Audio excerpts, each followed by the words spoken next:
The project here is to build a body cart, something I can set a completed car on. In this case, I'm building it so I can use it initially with the 67 Mustang that I've been doing all the suspension work on. I want to get it out so I can undercoat it all, and I need to power wash it and do a little more scraping and cleaning on it. This will give me a way to do that without it being in the bay and getting everything dirty in there. Plus, I don't really want to power wash the vehicle inside my shop, so I want to get it out in the driveway. So that's what the project is. So I'm going to get the steel out and the saw and get all these pieces cut up. It really shouldn't take very long. We got 4 rails, 4 cross beams, and 4 uprights. All of them are exactly the same size for each one, so once we cut one, we can use it as the pattern for all the rest. And everything comes out of a total of 40 foot of steel with pretty much no leftover material. So that was kind of the idea when I designed it. I picked the lengths that would be perfect and the widths, and then just kind of scaled everything until I could get it all into 2 sticks of steel. And really all I had to change it was like 2 inches in the length from my ideal length, and an inch in the width, and an inch in the height, which shorter is probably actually a little better. So we'll get all this together and start laying out. Welcome back to Allison Customs Project Car TV. I'm Jeff Allison, and thank you for watching.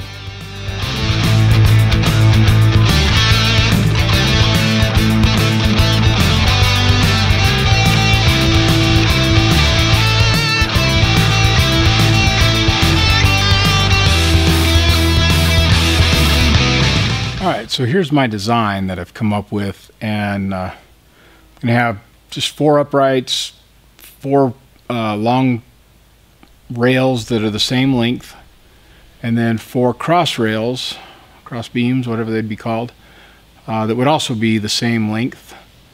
I want the long ones open on the long end here so that I could also use this with some of my other equipment, like my rotisserie or something like that if I wanted to. So I picked this steel size that would work with, for example, my rotisserie.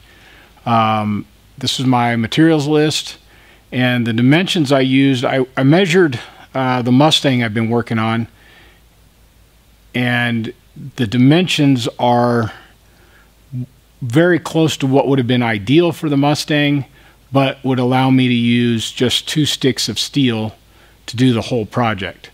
So we're going to be using some 2.5 inch square tubing with 3/16 wall, so it's good and strong, heavy duty. And then we've got the casters and the plates that we're going to be using that we did on the plasma cutter.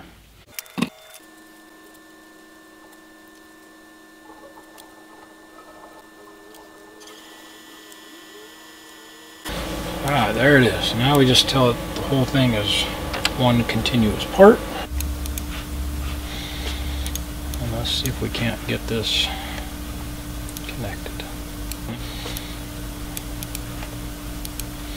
It's so finicky. And that gets us the plate. We need 4 of those, so we're going to just copy this, set it there. There.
there you have it, guys.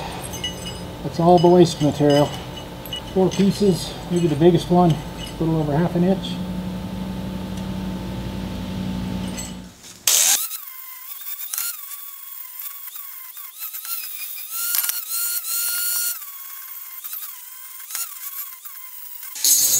Okay, so instead of having the rail right out here on the end, or this cross beam, I decided I was going to move it back, and it just made sense just to move it back 2.5 inches, which is the same as the tubing. So I'm just going to clamp these together, so I can move them as one unit. Make sure they're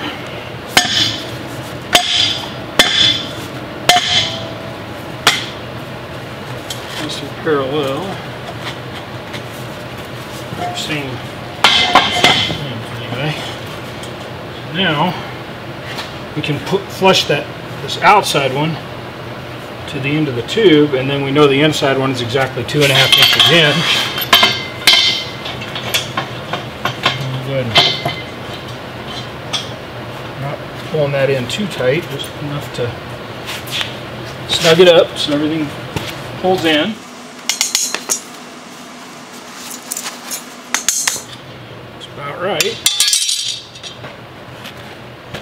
What we're going to do is tack the 3 corners we can get to, move over to get the other side square, tack those.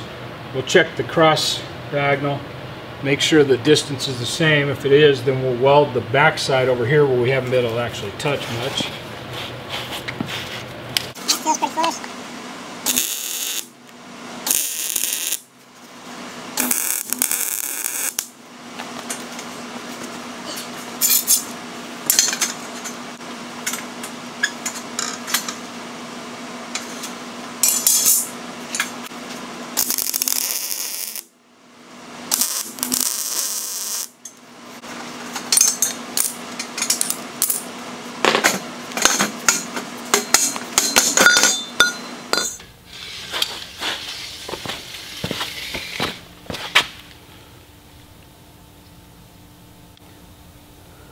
At 78 5/16.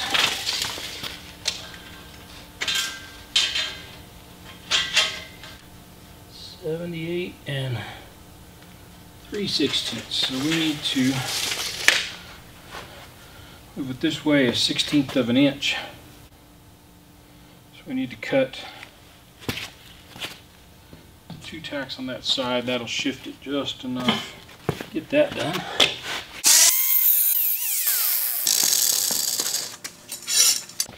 Okay, so what I've got is a ratchet strap there, and I needed, if you imagine that leg is stationary, I needed this leg to come this way 1/16 of an inch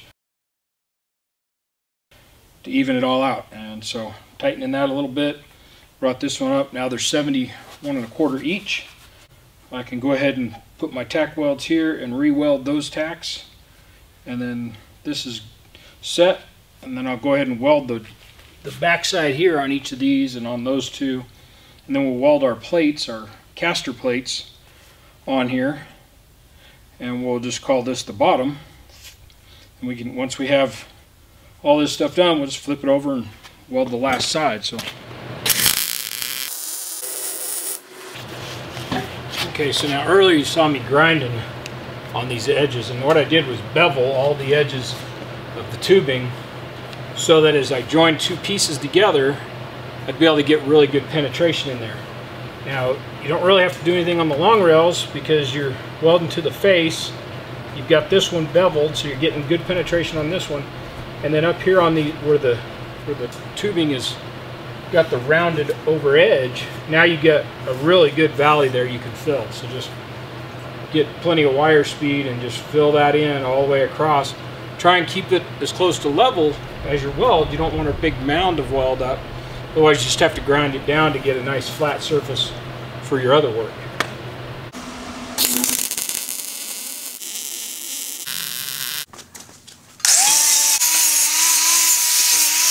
With the plates in that orientation, I'll be able to get to all of the bolt holes and bolt the casters on. So I'm going to go ahead and weld those 2 on We'll get down here and weld the other two.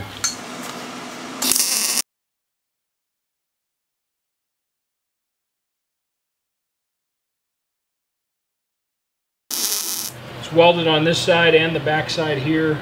I'll probably run about an inch of weld in between the holes there after we flip it over.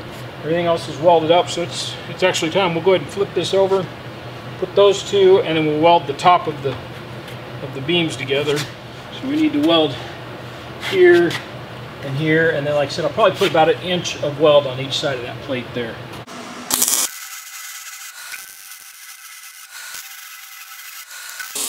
I got a pretty late start on this today, but we got a good base going here, so I'm gonna let this sit overnight. I'm gonna go eat some dinner, and I'll see y'all tomorrow.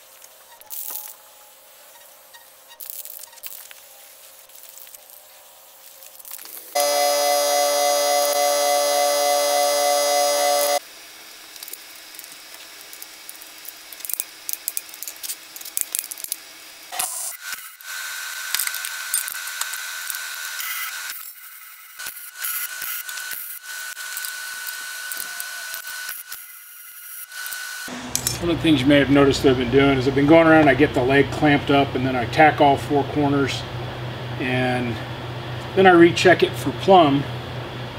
And if I have one side, as long as it hasn't pulled two directions, as long as I only have one side that's pulled, then I run a bead down that side, put that heat in there, and it'll suck that leg over just that little bit. So you'll see there's a weld on all three of these because they all moved, but they're in different places on each one based on which way the leg had pulled.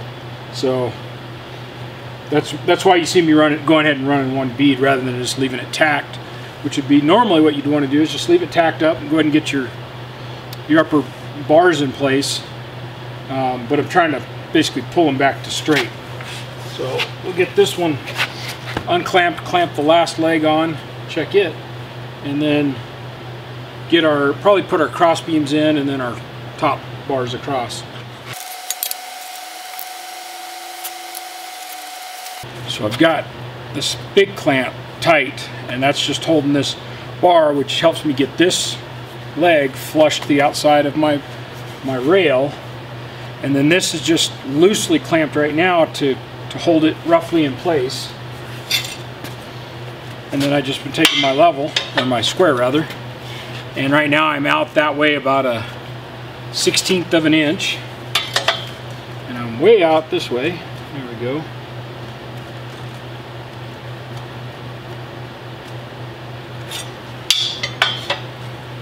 And what I found is I had this little saw blade. If I put it right there between these two, that's just enough, or it has been so far, to move the leg out the right amount, and it's dead on again. So re-square this way.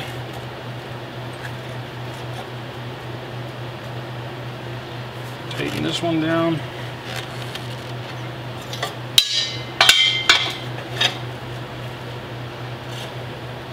Looks real good. So we'll go ahead and tack the four corners, then recheck it for plumb.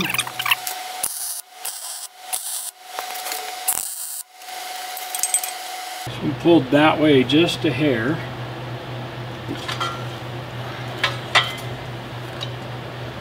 Pulled this way. So it pulled on two sides. So I'm going to put a pretty good bead right here on the corner on the back side here and try and pull it both ways at once.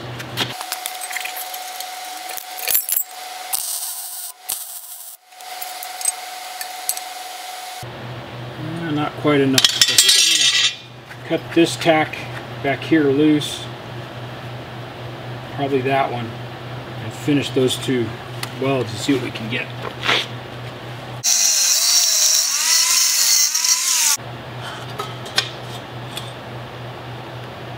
That one's dead on.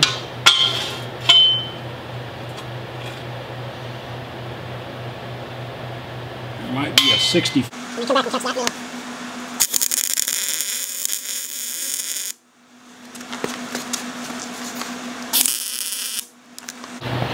So what I've got is a couple of old cutoffs, another project, that are 11 1/4 inches long.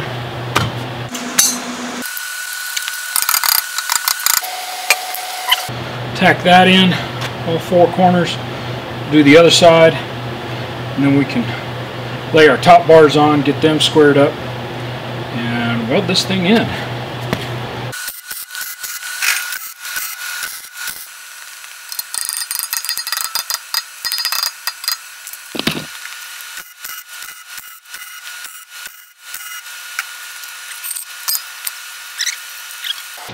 Now we just got to center this on here. It's pretty easy to do if we use one of those cutoffs of the 2 1/2. You can just tap that until it's flush there. It's lined up. Tack weld this in place. Do the other side. It'll be time to wipe it down with some acetone. You saw me paint the bottom side of everything already before I put the casters on, but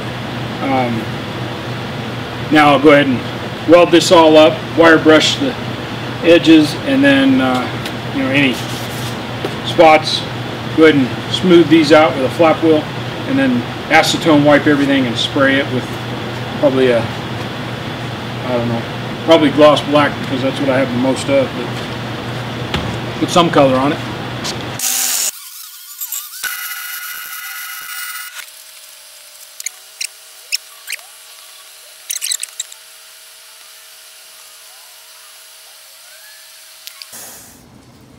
Well, here you go, guys. I know it's kind of dark. Cart in use, body's sitting on it. That's full engine, whole kit.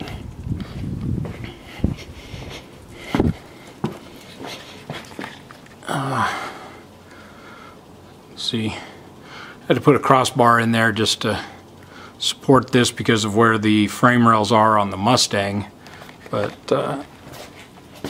certainly works just fine.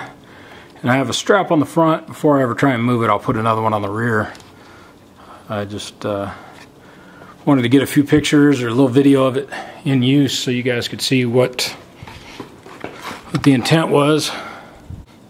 Thanks for watching. Please like and subscribe, and we'll see you again real soon. Thanks for watching Allison Customs Project Car TV. Like us on Facebook and check us out at AllisonCustomsOnline.com.